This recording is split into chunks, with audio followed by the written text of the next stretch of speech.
What it is, y'all, it's your old boy Pilk, and for those of you that are here for the first time, a little background on me. I've been covering Danmachi, starting with the Omori Freeze game, basically going into the anime when that came back, and then getting into a bunch of the other content, even the current games, and all that kind of stuff. So I'm very familiar with Omori's work. I've become a huge fan of Omori over the past few years, and quite frankly, when we found out this was actually coming to life, I was super excited.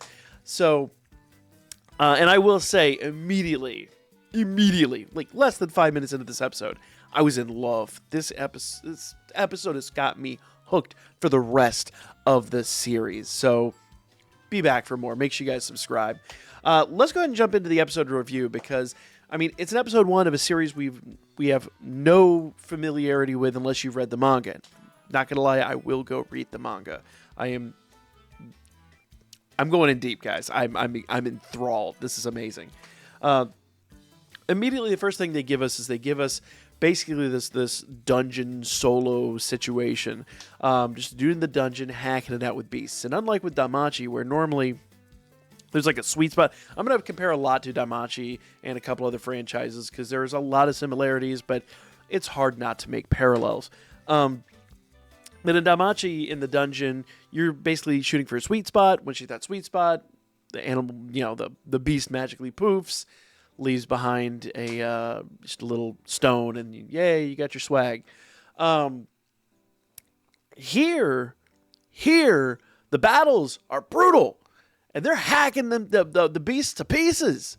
I mean, it is disturbing sometimes. If you watch the end of the episode, you know what I mean.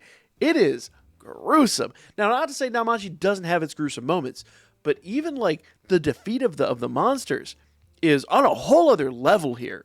So that's like our first taste. That's like the initial reaction we have to this, and it is visceral and it is amazing. I mean, like I said, hooked immediately. So already I'm really excited. And then we start to get more of the city, which, funny enough, does look a lot like Arario and Danmachi.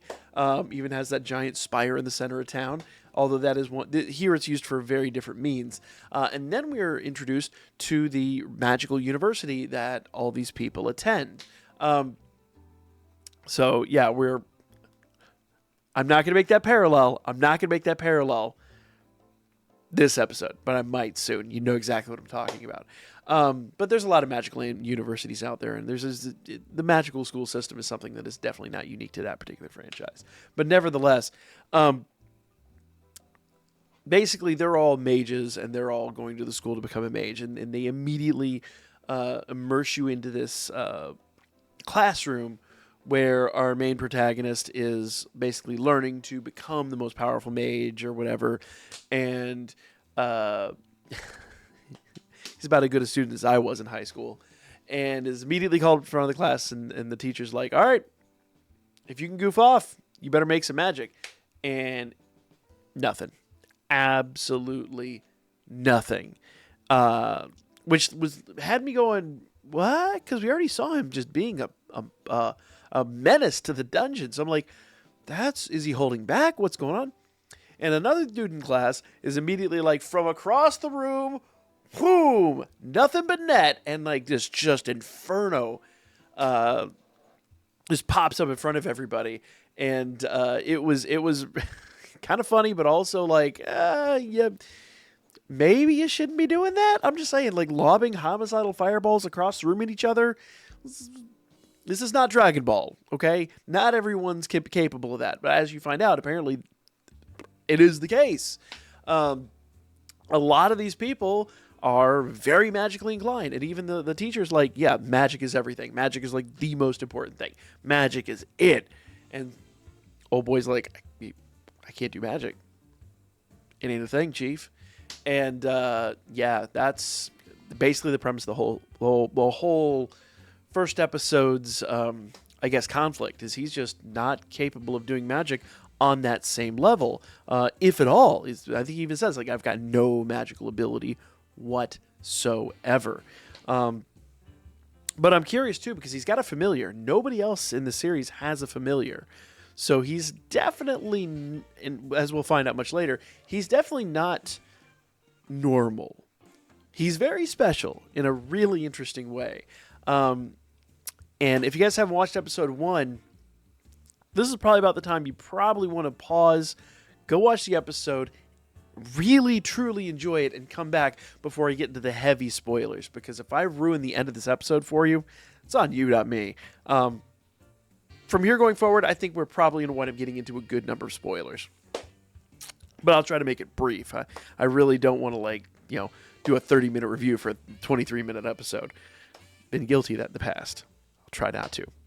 Nevertheless, getting back into it, essentially, he's just going through the school, and you find out this kid's like the school bully, and he's giving him all kinds of flack, and just talks down to him constantly. But obviously, he's got a good support structure, because some other girl comes out of the corner, and she's like, stop picking on my friend, and they do that whole friendship is, the usual. Everybody's had that conflict where somebody's picking on you and somebody else comes to your rescue.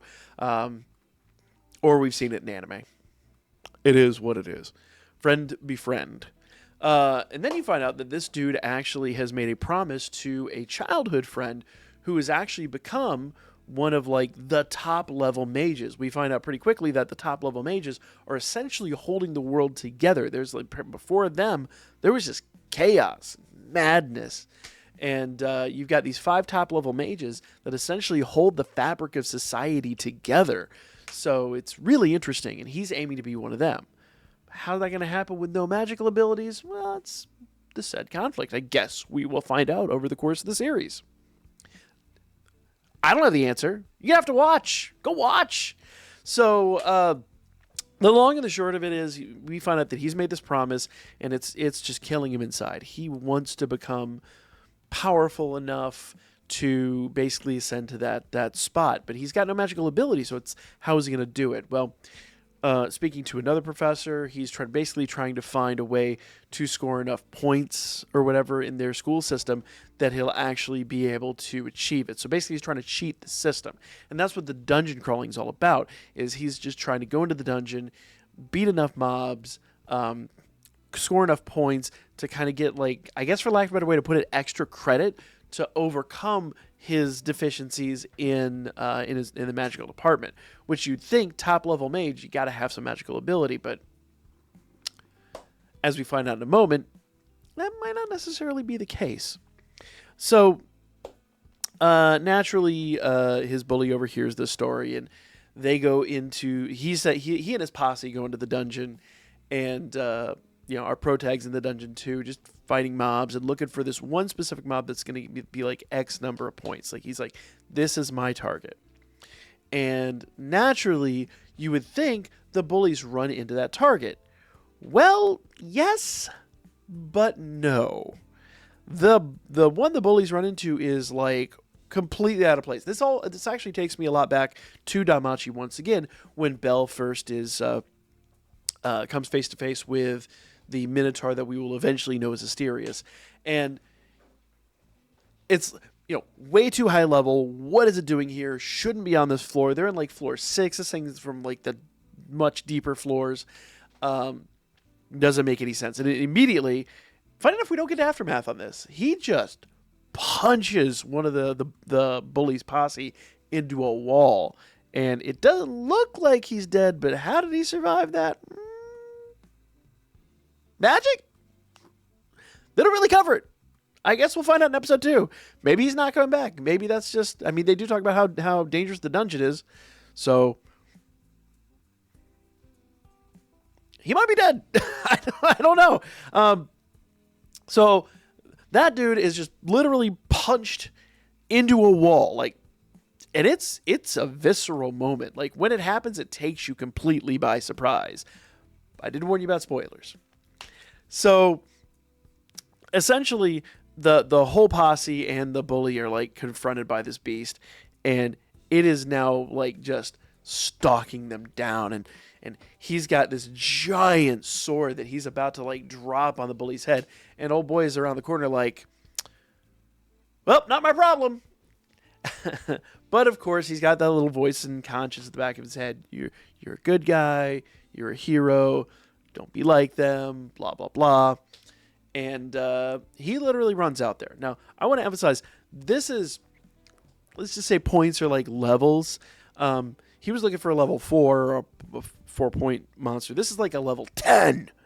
So you immediately go, this is going to be a problem. No, he goes out there and parries. Now, I want to emphasize, this thing's like 15 feet tall, and he's like 5 feet tall. He goes out there and parries this giant 200-pound, like, dragon slayer looking sword, and just parries it with his sword. You're like, that's not normal. What is going on? And that's when, basically in a monologue between the two teachers, like, he's as tough as a dwarf and as nimble as this and as, crazy as that. And, like, dude's basically, like, all of the best non-magical entities mixed into one. He just doesn't have magic. And then basically you find out that essentially in this world, yes, magic is everything, but it's because they haven't had essentially the lone swordsman, as he calls himself a couple times. They just haven't had that in their universe for a long time, if ever.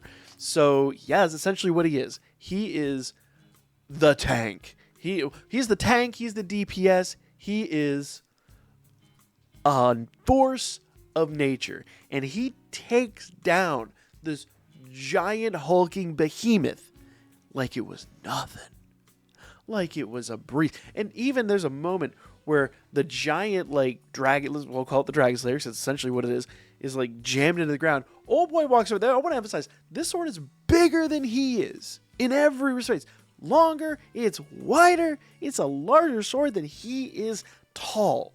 And he picks up out of the ground with one hand and swings it behind him and goes in for the kill. And it's like, what? How?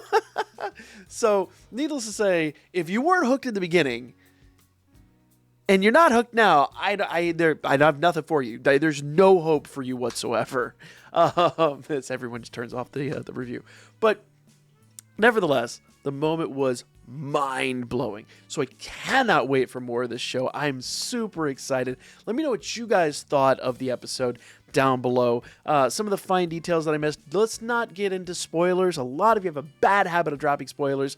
No spoilers in the comments. Keep those to yourselves. Let people enjoy the series as organically as they can.